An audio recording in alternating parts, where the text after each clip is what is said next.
Srimad Bhagavatam ki jai, Lord Panandi. All glories to the Buddhas, all glories to the Buddhas, all glories to the Buddhas, all glories to Shiva and Shiva.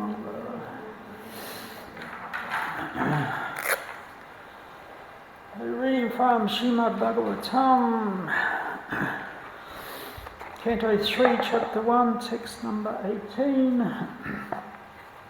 Om Namo Bhagavate Vasudevaya. Om Namo Bhagavate Vasudevaya. Om Namo Bhagavate Vasudevaya.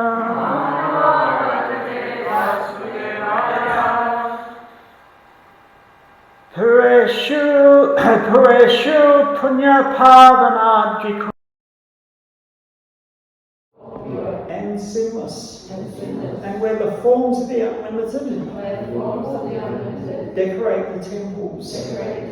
Thus he performed the pilgrim's progress. Purport: these archer forms of the Lord may be considered idols by the atheists, but that does not matter for a person like Vidura or his many other servants. The forms of the Lord are mentioned here as Anantalinga. Such forms of the Lord have unlimited potency, the same as that of the Lord himself. There is no difference between the potencies of the archer and those of the personal forms of the Lord. The example of the post box and post office may be applied here. The little post boxes distributed all over the city have the same potency as the postal system in general. The duty of the post office is to carry letters from one post to another. If one puts letters in post boxes authorised by the General Post Office, the function of carrying letters is performed without a doubt. Similarly, the Archamorti can also deliver the same unlimited potency of the Lord as when he is personally present. Vidura, therefore, could see nothing but Krishna in different archer forms, and ultimately he was able to realise Krishna alone and nothing else.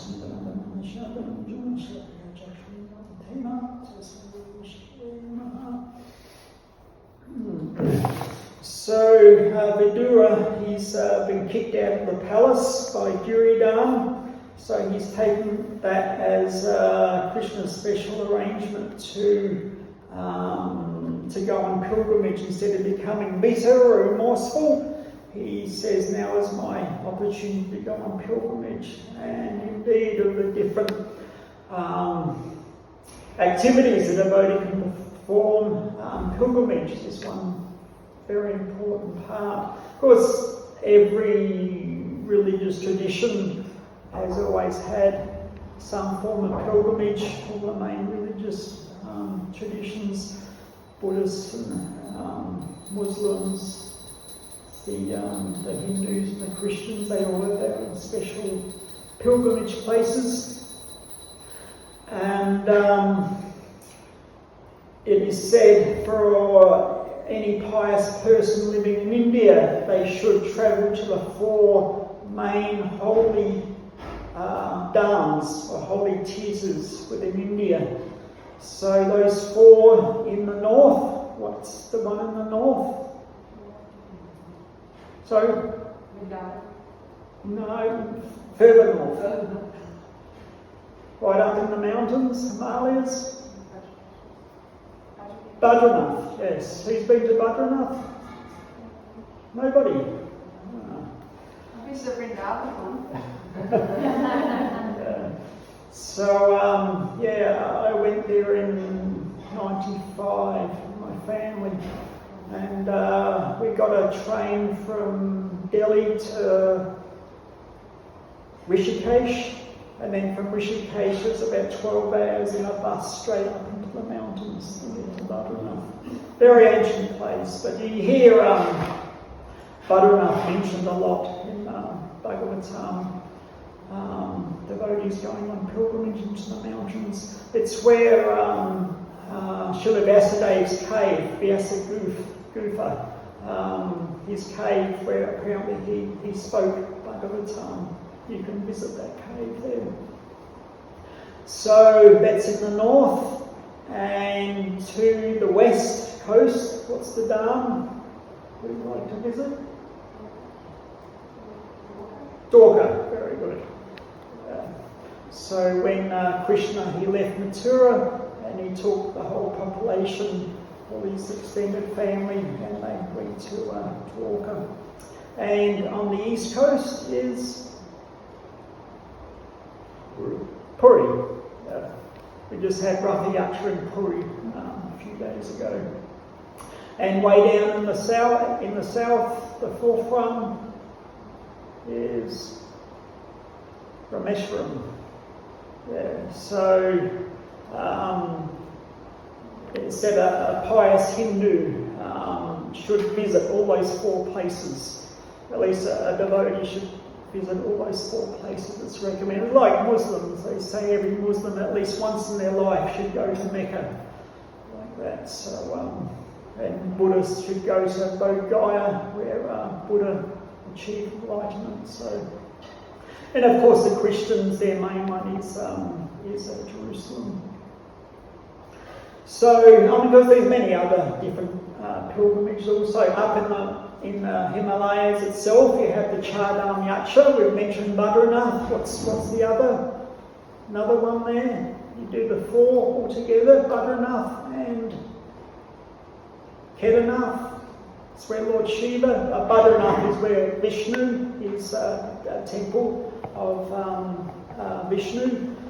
Is dedicated to Vishnu. Kedarnath is for Lord Shiva. What's the other 2? Anybody know?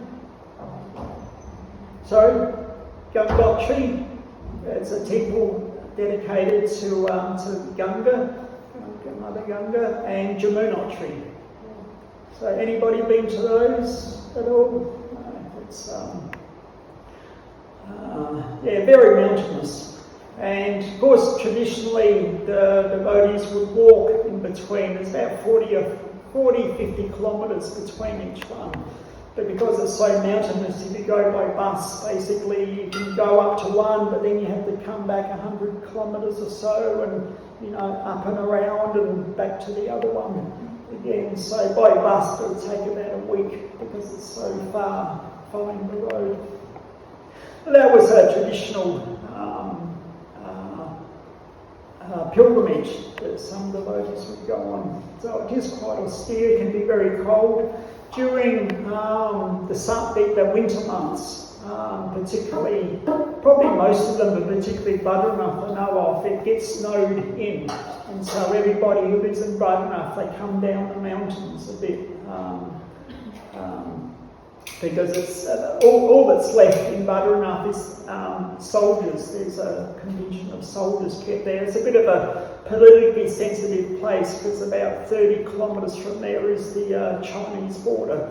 So soldiers just stay there and keep an eye on things. But they do say, even though the temple, like when the priests leave the temple, the Badrinath temple, they fill the go-down with boga, all provisions, for cooking and everything, and they leave the ghee lamps burning. And when they come back after winter, a few months later, the whole, all the boga's gone and the ghee lamps are still burning. So the understanding is that the devas, the demigods, come down and carry on the worship. And the soldiers there, I've heard, they say sometimes they hear conch shell, but there's not meant to be anybody in the temple, but sometimes they hear the conch shell blowing. So, a very mystical place. Of course, the problem, particularly if we're coming from the West, like if you go on pilgrimage, traditional pilgrimages would be walking, like at least in the Middle Ages, etc., when transport wasn't available like it is now, and they'd be walking either for days or weeks or even months to get that pilgrimage place. And they would, all the time meditating. When I get there, I'll be, offering these prayers or offering gifts, or, they're making a vow to go on that pilgrimage, etc. So that whole time, their consciousness is becoming purified through that endeavour to get there. The one problem we have now is because there's, transport so efficient that we can leave. Get on a plane this morning and practically tomorrow we'll be in the Holy Dham. So there's no sort of time for the consciousness to adjust, to be purified. And, you could leave the fly today and then land in Delhi, get a taxi to Radhakund and jump in Radhakund and take bath, and, but your mind is still back in the West. It just happens so fast like that. So one analogy I've heard one devotee gave, that for us to do like that without our consciousness being properly prepared, going to the Dham so quickly is something like a chicken dancing like a peacock. It's a bit of a funny analogy, but it's like a peacock. You see a peacock. I just noticed that the dress, Dee Dee's address is like a peacock theme. That's what made me think of it. That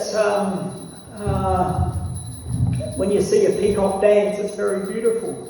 All the feathers and the colours, etc.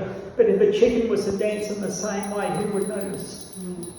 So it's a bit like that. So it's important. I mean, it's important activity to go on pilgrimage holy places, but we should try to purify ourselves before we go, so that when we get there we're in proper consciousness. So this Vidura, he's going on pilgrimage to all these different holy places, and he's noticing that wherever he goes, the deity form in the temples are there, so many different deity forms. So this is a bit of a problem for some other religious traditions, particularly some Christians and Muslims. This whole idea of idol worship, they just can't handle it, can't deal with it. And indeed, they all have their different verses in scripture to back up what they're saying. And the dictionary definition of idol is an image or representation of a god used as an object of worship. So that's definitely deity worship. Of course, we take it one step forward. It's not an image or representation, but it's non-different from the personality. When the deities are installed, there's one ceremony known as Pranapatishtha, which is basically, it's a ritual and mantras are chanted inviting that personality to appear within the form of the deity. So when we're chanting and dancing in front of the deities, that sort of pleasure, spiritual pleasure we won't get that from dancing in front of stone. The personality is reciprocating. So, and of course the process of deity worship, it's recommended throughout Sastra. You have the craftsmen who make the deities known as stapatis. So they have their manual, if you like, their Shubha Sastra, which they follow, very detailed instructions on the different forms of the deities and how they're standing and shaped and so many things. And it's also even the marble that they construct when they're in the marble quarry. They're looking for a certain type of marble to carve the deities from, and there's certain characteristics, certain shapes and colours, and when you bang it there's a certain noise. There's all different guidelines. So it's not something just whimsical that say you get a block of stone, you carve it a bit here and there and there's a deity. It's a very scientific process. And of course the whole installation process is there, but if it's followed properly, then we can understand that Krishna or his expansions start agreeing to appear within that form to receive our worship, because where our vision is material, our eyes are material, but Krishna obviously is spiritual form, therefore we can't see him directly, but he agrees to appear into a form that we can perceive, and in this way, he can receive our worship like that. So from the Christian point of view in Exodus, there's a couple of verses which, speaking to Christians, they like to bring these up. Exodus 20, chapter 20, verse 4, that you shall not make for yourself an image in the form of anything in heaven above, or in the earth beneath, or in the waters below. So they're trying to cover all their bases. Text 5, you shall not bow down to them or worship them. For I, the Lord your God, am a jealous God, punishing the children for the sins of the parents to the third and fourth generation of those who hate me. That's pretty strong words, really. It's the third and fourth generation. That's what North Korea, that's their punishment. If you commit some sort of crime, it's not just you're punished, your children and your grandchildren are also thrown into labour camps like that. It's pretty harsh. So I don't know if this is the message that's given to Moses. I didn't really look into it so much. I think this is from the Old Testament. but punishing the children for the sins of the parents. So, third and fourth generation, that means not only you get punished, your children do, your grandchildren, your great-grandchildren, and your great-great-grandchildren. So that's, it's like, but they say that God is a merciful God, so there's some sort of disparity there. But nevertheless, these are the verses that they like to present, that if you worship an idol, you're going to hell, etc., etc. And of course, in the Ten Commandments, thou shalt have no other gods before me. Thou shalt not make any unto thee any graven image. So I know I read Aman Raj.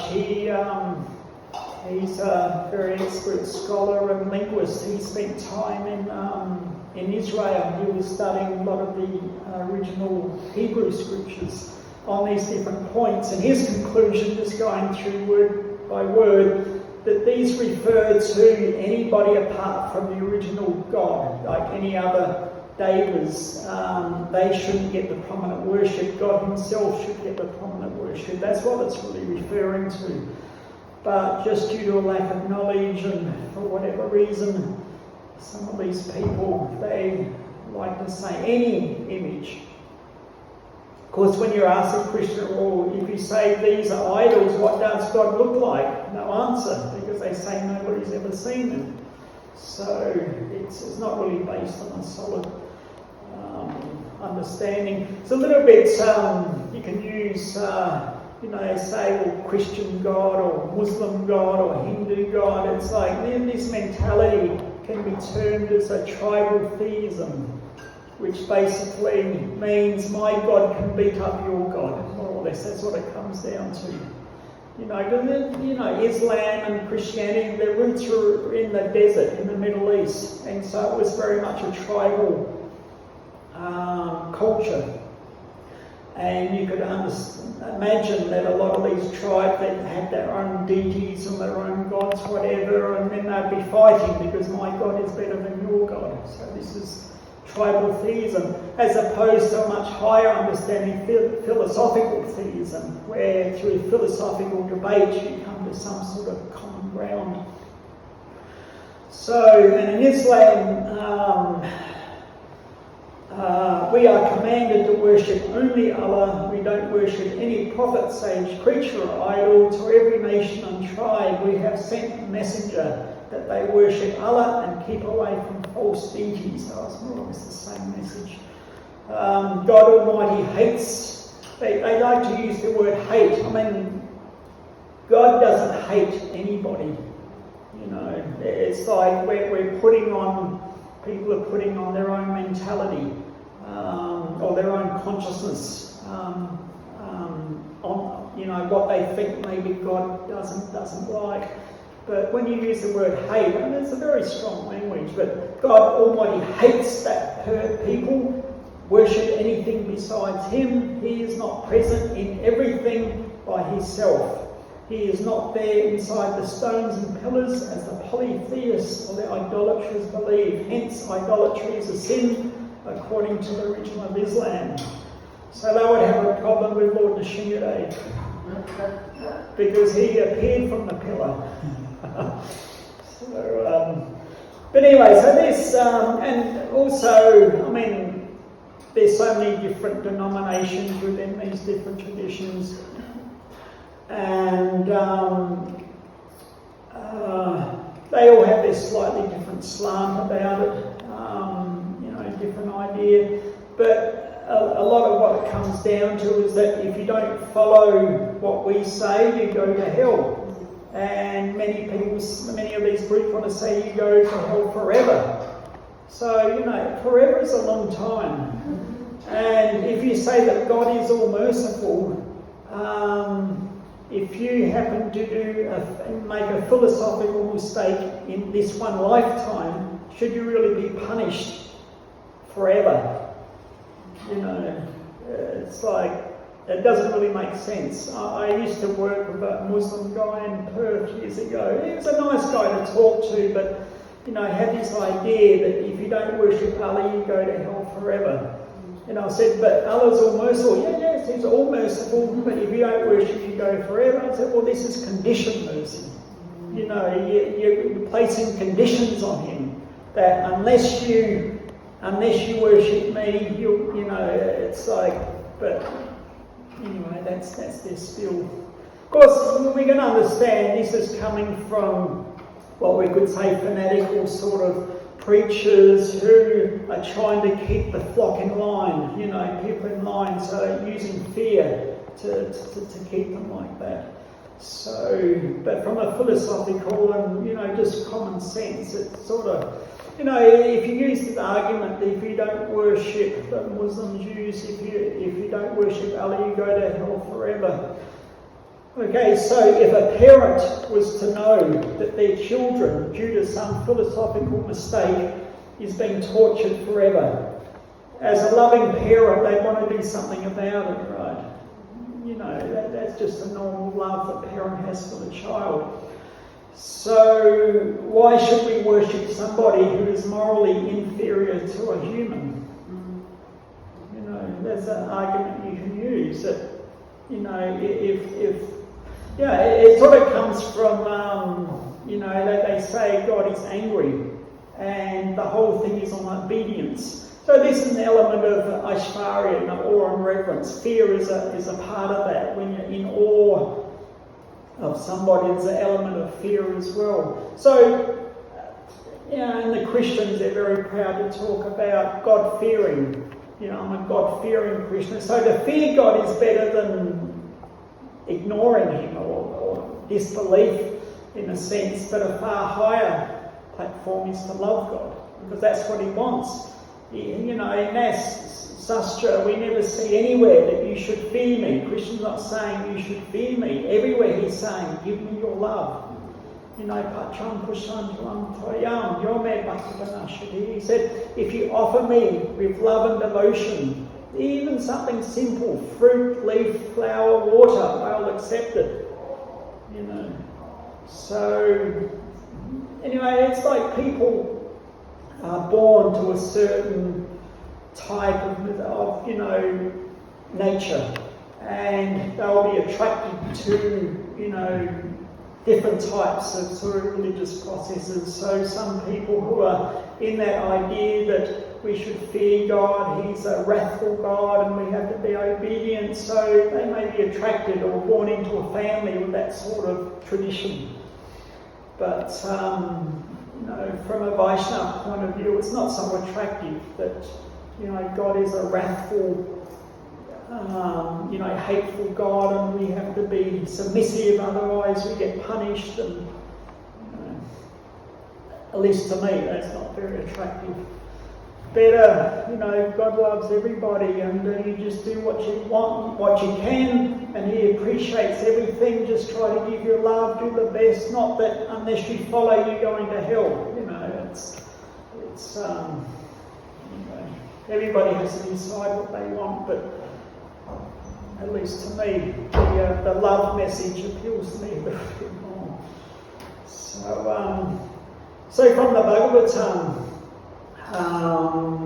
11th canto, 27th chapter, introduction, Prabhupada writes that worshipping the deity form of the Supreme Lord automatically brings purity and satisfaction to the mind. If a person has no engagement in deity service, he will simply remain attracted to material sense gratification, and he will have no hope of giving up bad habits. So engagement in deity service also means observing what's going on. If you're in the temple and you're observing the service going on, that's also, and you're chanting in kirtan. It's not that talking about specifically on the altar doing service. Just witnessing the deity service is also being engaged. So the personality of Godhead is given instruction on the process of worshipping Him as the bona fide deity. Brahma, Shiva, Narad, Vyasa, and all the other sages have recommended this process by the Lord as most perfectly beneficial for all occupational classes and spiritual orders of human society, both men and women. So we're hearing from Bhagavatam, Krishna is saying, you should worship me, you should give me your love to me, to my deity form. You know, so that's the message we get from Bhagavatam, that Krishna wants us to worship his deity form, and all the great sages are confirming also the same message. And in Krishna book, Prabhupada is quoting from his Guru Maharaj Bhaktisiddhanta Saraswati. He says that the appearance of Krishna is the answer to all imaginative iconography of the Supreme Personality of Godhead. So in other words, he's talking about the deity form.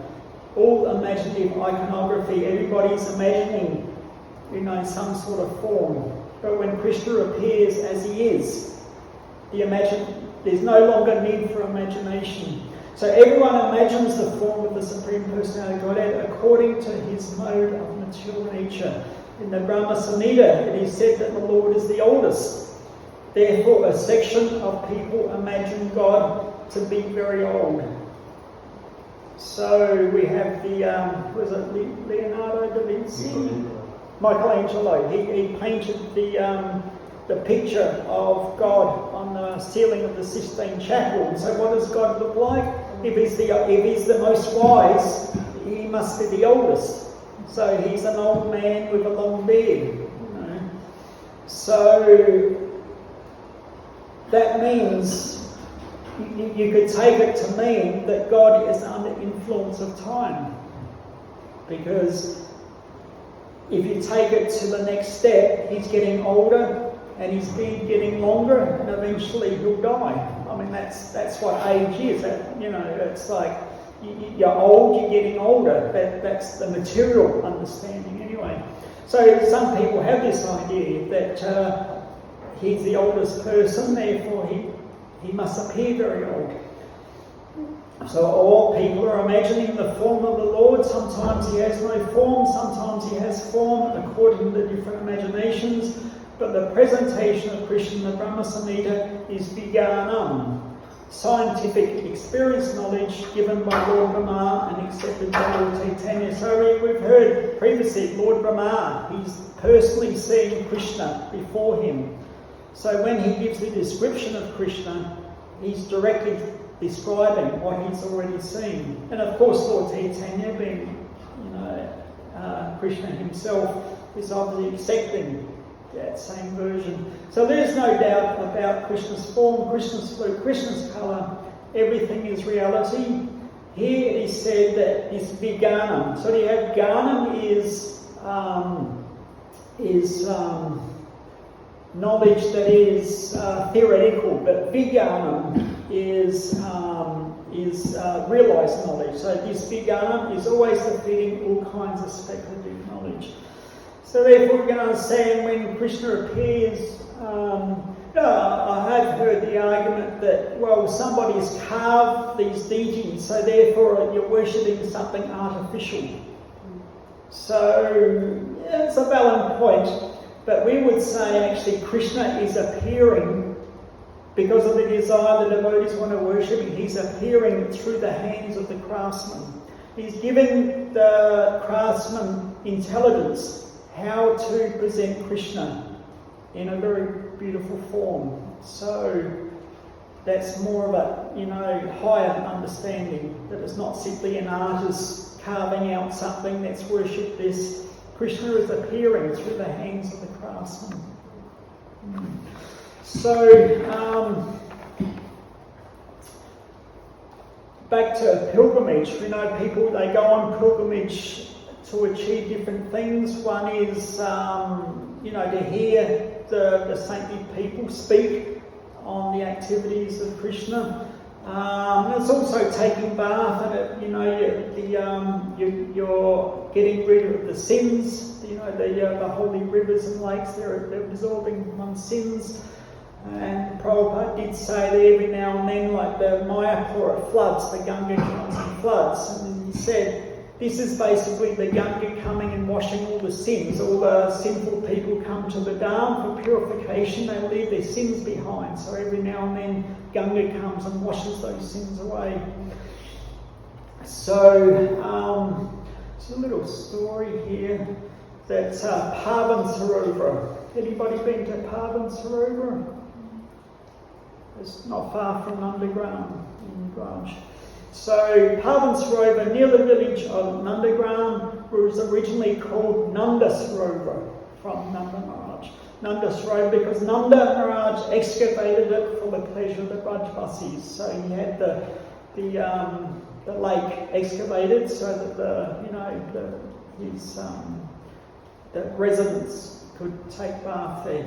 So Sarovar, when you have a small lake, it's called a kund. When you have a large lake, it's called a Sarovar.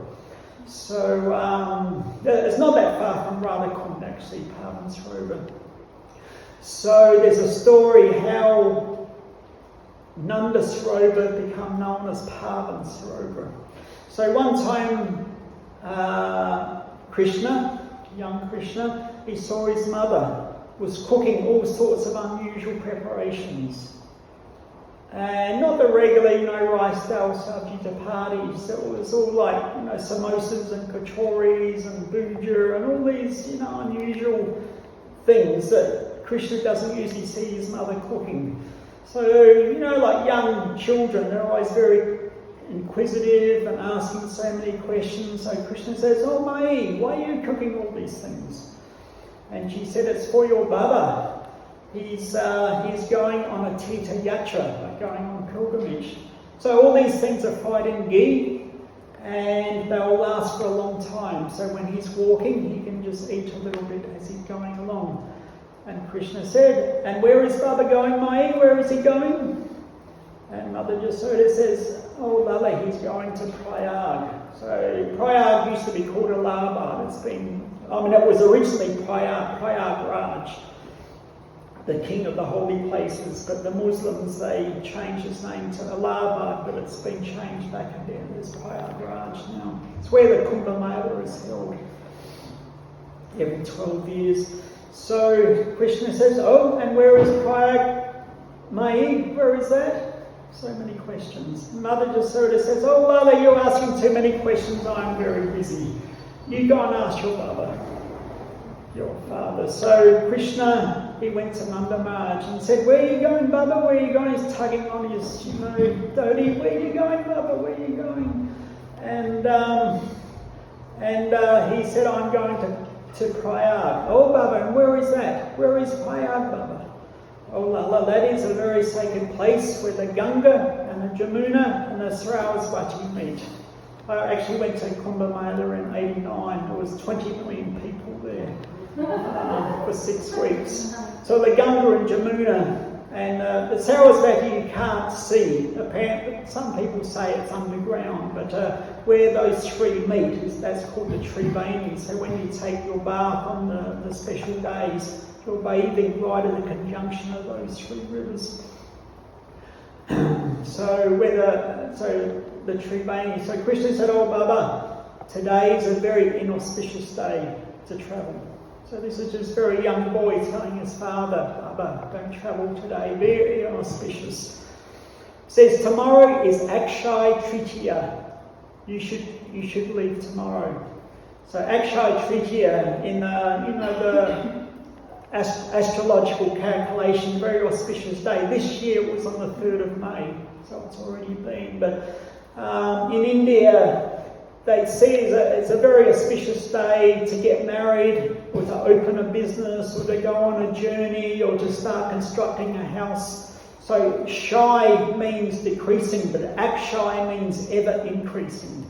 So if you want to do something special, it's considered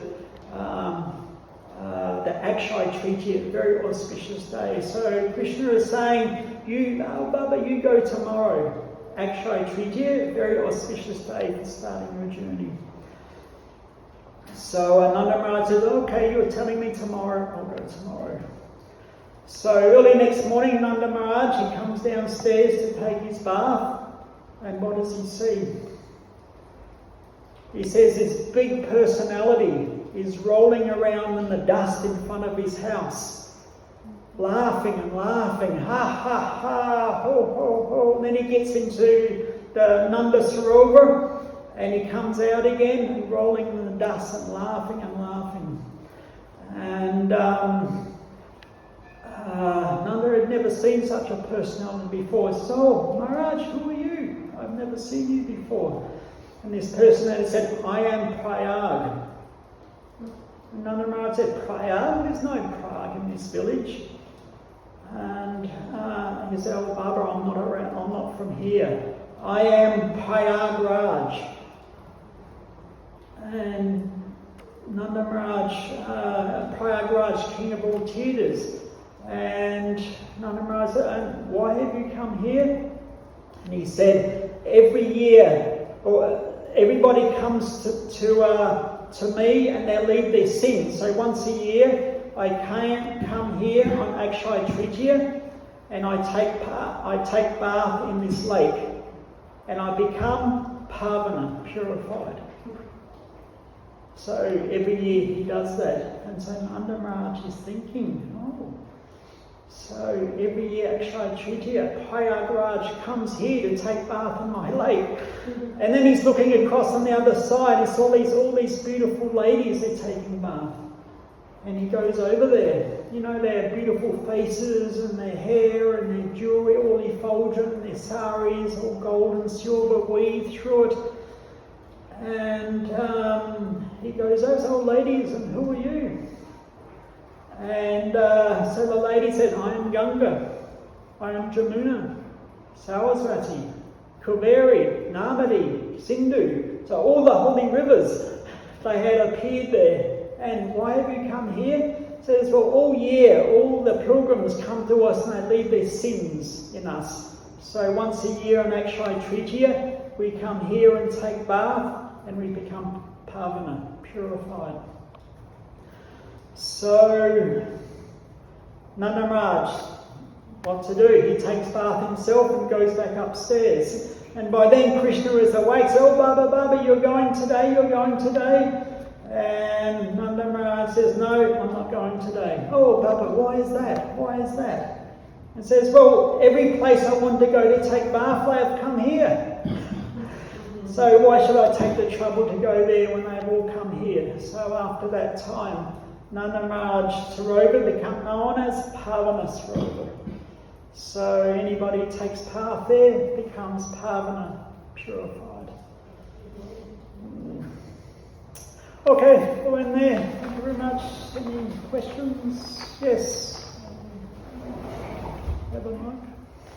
For the class, we mentioned that when we go to the holy place, we need to prepare our consciousness to go to the holy place.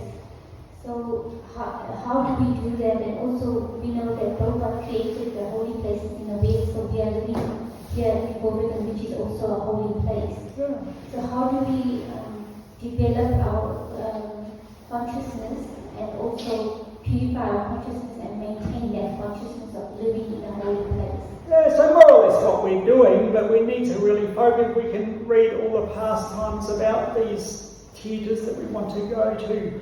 So when we're actually there, we're remembering. We're not simply taking a bath and then, going to Loy Bazaar or whatever. We're remembering and meditating on the holy places, what was performed there, and the different activities. So it's all about remembering, basically. But while we're here in the West, we can get contaminated by the modes in so many different ways. And, just being very attentive to our daily sadhana and just meditate on, not that we're so busy running around and suddenly we jump on a plane and we're there, but we're meditating on that whole journey, preparing ourselves. So it comes down to remembrance as much as anything. Anything else? Thank you very much. Prabhupada.